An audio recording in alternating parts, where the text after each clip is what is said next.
സർവശക്തനായ ദൈവത്തിന് ആദ്യം തന്നെ നന്ദി പറയണു. സത്യം ജയിച്ചു. സംസാരിച്ചു. ഈ കേസില് ക്രിമിനൽ ഗൂഢാലോചന ഉണ്ട്. ആ ക്രിമിനൽ ഗൂഢാലോചന അന്വേഷിക്കണമെന്ന് മഞ്ജു പറഞ്ഞിടത്തുനിന്നാണ് എനിക്കെതിരെയുള്ള ഗൂഢാലോചന ആരംഭിച്ചത്.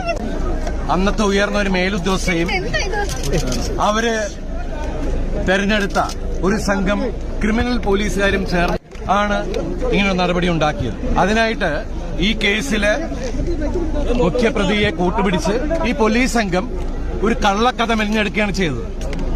ചില മാധ്യമങ്ങളെയും അവർക്ക് ഒത്താശ ചെയ്തു കൊടുക്കുന്ന ചില മാധ്യമ പ്രവർത്തകരെയും കൂട്ടുപിടിച്ച് ഈ കള്ളക്കഥ സാമൂഹ്യ മാധ്യമങ്ങളിലൂടെ പ്രചരിപ്പിക്കുകയും ചെയ്തു. ഇന്ന് കോടതിയിൽ ഈ പോലീസ് സംഘം ഉണ്ടാക്കിയ കള്ളക്കഥ തകരുകയാണ് ചെയ്തത്. കേസില് യഥാർത്ഥ ഗൂഢാലോചന എന്ന് പറയുന്നത് എന്നെ പ്രതിയാക്കാനാണ്.